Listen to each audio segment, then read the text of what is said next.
Hello everybody, GZTV back with another video, and in this video we are going to be discussing the original 1992 film Candyman. So obviously the the remake, the sequel, whatever they made that out to be, I'm not even sure really. It's kind of confusing how this franchise has went over the last year with the new movie. That was the only movie I watched from the franchise of coming into this movie, and I don't really plan on watching the actual sequel anytime soon. I just kind of wanted to watch the original because I kind of want to bounce from franchise to franchise and then kind of revisit the next movies. We need to get through as many franchises as possible. And plus, it's kind of like a I only watch like two scary movies a week, two movies period a week.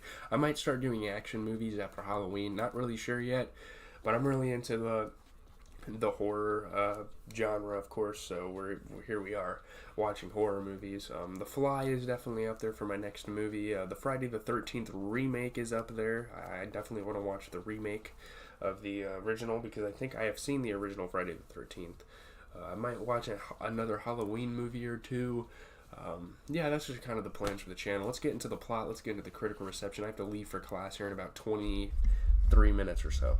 The plot, while researching urban legends, University of Illinois Chicago semiotics graduate student Helen Lyle learns of the Candyman, a spirit who kills anyone who speaks his name 5 times in front of a mirror. So it's kind of like the Bloody Mary type of thing, and we all kind of know the legend of Candyman. He's very iconic. Even without watching the films, you guys should probably know about Candyman, let's be honest. And again, I've said it in a bunch of my videos, I'm kind of nasally, but that's just because, I'm kind of sick. I kind of got the winter sickness, but I'm recovering. I'm doing well. A couple of days ago, I wasn't even fucking able to move hardly, but I still went to classes and stuff, so, I'm toughing it out a little bit. And the story of the original Candyman is actually really intriguing. I didn't even know what direction they were going to move this movie in, but I think it's really cool. Yeah. I think it is better than the remake, although the remake visually is obviously better because it's a modernized movie. This movie is still really dope, though. She learns of a recent murder at the Cabrini Green Homes public housing project and 24 others that have been attributed by locals to the Candyman. So obviously, Cabrini Green is something we knew from the remake. And this original does a good job at actually explaining things. I do think the remake is kind of a sequel. It is still kind of a remake, but it bounces off of what happened in the original film. So I think that's really dope. Maybe I should rewatch the remake. And yeah, again, this movie really explains some of the stuff that happened in the remake. Skeptical, Helen and her friend Bernadette Walsh repeat the Candyman's name to Helen's bathroom mirror, but nothing happens. So they're like, okay, what the fuck? This is obviously a myth, right? Something you tell to the kids at bedtime to freak them out, or like a campfire story. Helen and Bernadette work together on a thesis on how Cabrini Green residents use the Candyman legend to cope with hardship. Yeah, this is really interesting. I mean, we knew that the remake / sequel kind of had some social commentary, kind of had some social messages, but this movie really brings that to light and explains all that stuff. Like, they use Candyman as kind of a symbol for all of the bad things that happen in the projects, And yeah, it's really interesting symbolism. She and Bernadette visit the scene of the most... honestly, saying that they use the Candyman legend to cope with hardship is somewhat racist, somewhat kind of institutionalized type of ideal, but, we'll move on. She and Bernadette visit the scene, of the most recent murder, where Helen discovers a room where offerings have been left for the Candyman. People have kind of, done rituals around Candyman. It's a really weird thing. And I don't really think realistically that anyone in the projects is worshipping a guy as evil on paper as Candyman is. So I don't know, that's kind of a weird thought. Afterwards, they interview the victim's neighbor, Anne Marie McCoy, a single mother raising her infant son, Anthony. Obviously, a lot of single mothers in the project, a lot of father issues with the dads not being there. That's obviously a big stereotype, not apparently, it is a stereotype. Helen and her husband, Trevor, later have dinner with an expert on the Candyman legend, who says that the Candyman was Daniel Robitaille, an African-American man born in the late 1800s as the son of a slave, and who grew up to become a well-known painter. So that has the correlation to the remake slash sequel, because the character, I think his name is Anthony, I want to say, I don't quite remember. Yeah, Anthony. He was a painter, and he became Candyman. So that is really interesting. It's kind of like showing the Candyman touch, if you will, kind of moving on to that painter. It's really weird. It's really cool though. These two movies tie in so well together for being damn near 30 years apart. I think it's really dope. After he fell in love with and impregnated a white woman, her father sent a lynch mob after him, so kind of showing the racism. Obviously, at the time, he's telling the story in the 1800s, we're talking about slavery, where racism was at an all-time high. I'm not saying it's really improved that much, gotten any less racist, but yeah, it is what it is. The mob cut off his right hand and smeared him with honeycomb stolen from an apiary, attracting bees that stung him to death. So that kind of explains like the bees surrounding him. I think the remake did kind of touch on stuff like this. People kind of retold the tale. When they were like sitting at the table with like the gay couple and Anthony and his wife, they were kind of sitting at the table over some wine and kind of discussing the story, and including Helen in it, which, yeah. But still, I think this movie does a great job of explaining the origin story of Candyman. His corpse was burned in a pyre erected on the site where the Cabrini Green homes were eventually built. So they kind of built it. They kind of built it over his ashes, and they kind of like honored him, and like he's like a hero. He battled racism and died a hero, right? When Helen returns to Cabrini Green, a young boy named Jake tells her of an incident where a developmentally disabled boy was violently castrated by Candyman in a public bathroom.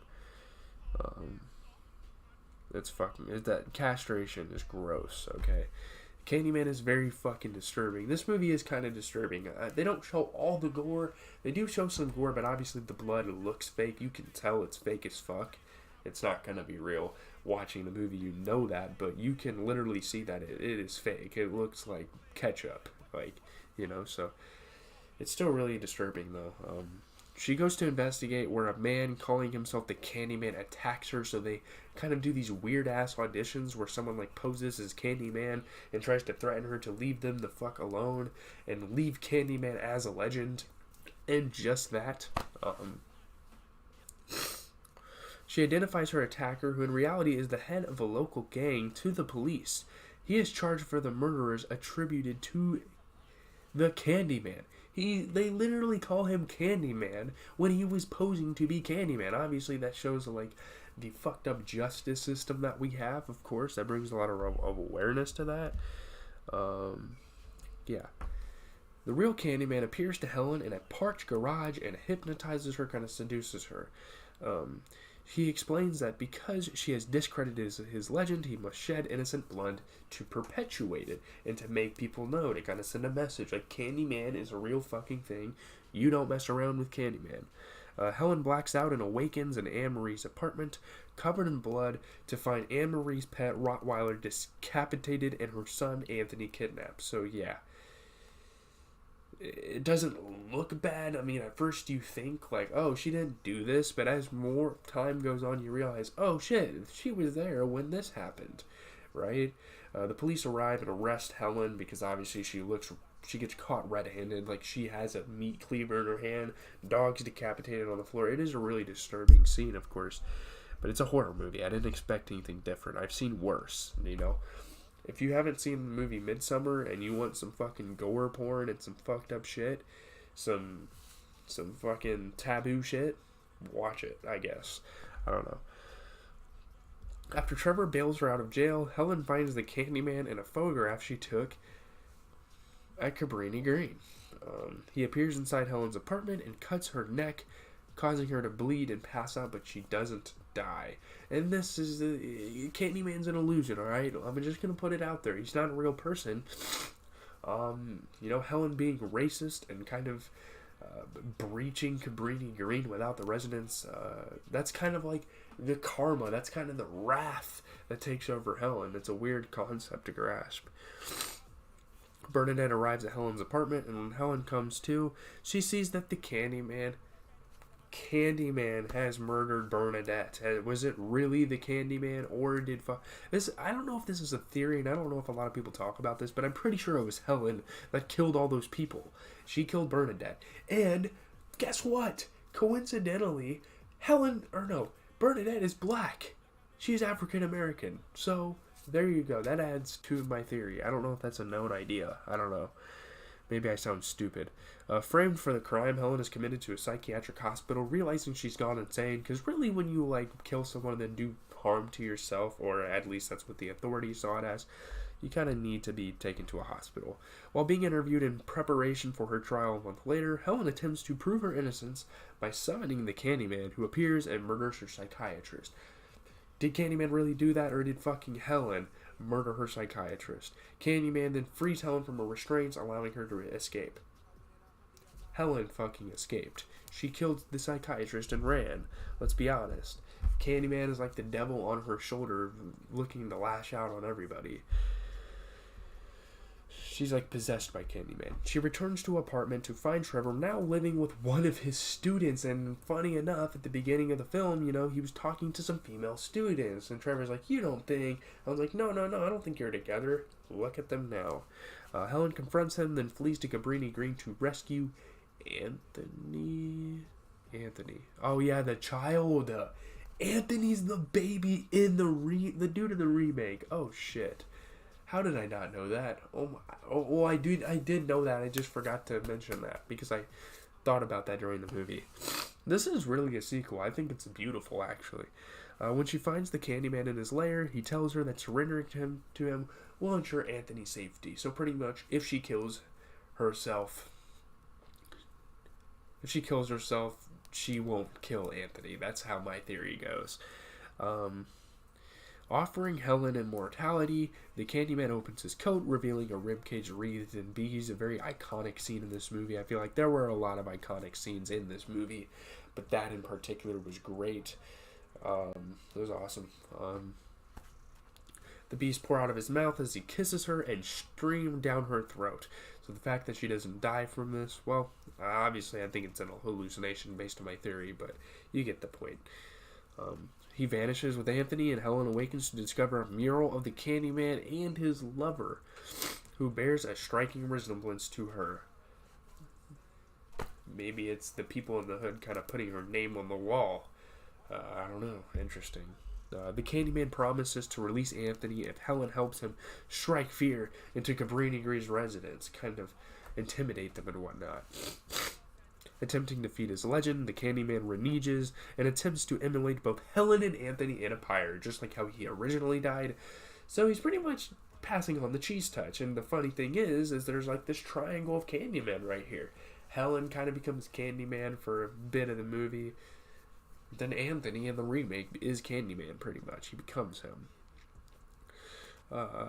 The flames destroy the Candyman, and Helen dies while saving Anthony, but obviously she's seen as a hero.